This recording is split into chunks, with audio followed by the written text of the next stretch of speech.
Hello? Yeah. With the 31st pick in the 2011 NFL Draft, the Pittsburgh Steelers select Cameron Hayward, defensive end, Ohio State. Goosebumps. Wow. It feels like I'm living that all over again. One phone call, that's all it takes to reshape a young man's future forever.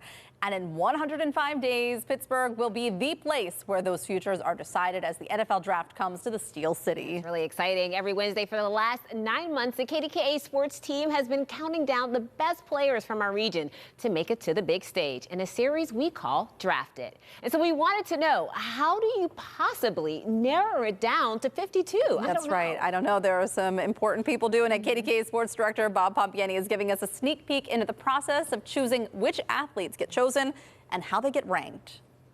Hello, Heather and Mikey. You know, it isn't easy, but you knew pumping ain't easy either, right? But it's a challenge our sports team has really loved taking on. Our goal, originally here, to promote the upcoming NFL Draft by highlighting some of the local players that have heard their name called during the April tradition. And sure, we could have picked, a few big names, maybe promoted a dozen a few months before the draft began, or we could decide to go big, and that's what we did. We have one player each week for a full entire year ahead of the draft in April here. And so that's what we did. Here are just the few examples, the names that have been drafted over the years. And here are the conditions. They had to have played college or high school ball in this area and then get drafted. Let's take a look back at our most recent, one of the most well-known, and a guy who just squeaked onto the list. And oh, by the way, he's going to be playing against the Steelers on Monday night. Number 52, Justin Watson. As a high school player at South Fayette, nobody thought Justin Watson would eventually be considered one of the top players ever drafted from Western Pennsylvania. But just a decade later, he was proving them all wrong.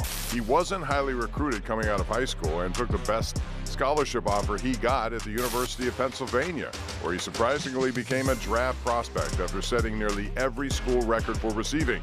In 2018, he was drafted by Tampa Bay in the 5th round. Number 20, Rob Gronkowski. Some players changed the game, some dominated. Rob Gronkowski did both and made it look fun the whole way through.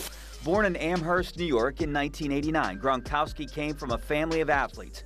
At Williamsville North High School and later at Woodland Hills, playing under the legendary George Novak, he was already a matchup nightmare. Too fast for linebackers, too strong for safeties. He took that raw power and freakish athleticism to the University of Arizona, where he quickly became one of the top tight ends in the country.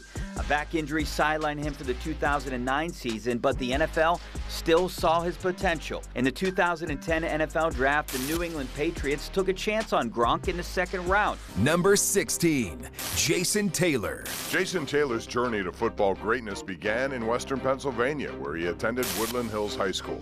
Despite playing for a school known for producing NFL talent, Taylor wasn't highly sought after as a recruit. In fact, he was lightly recruited coming out of high school, partly due to his lanky frame. He stood tall but weighed less than most linemen at the time. Still, Taylor's athleticism and relentless motor earned him a spot at the University of Akron, a mid-major program where he made a name for himself. At Akron, Taylor developed into a dominant force on defense, and by the end of his college career, he racked up over 20 sacks and more than 300 tackles, showing NFL scouts that he had the tools to succeed at the next level. His work ethic, intelligence, and speed off the edge helped him stand out at the Miami Dolphins after they selected him with the 73rd pick in the 1997 NFL Draft. How about that, Jason Taylor, one of the best. I still remember his days on Dancing with the Stars.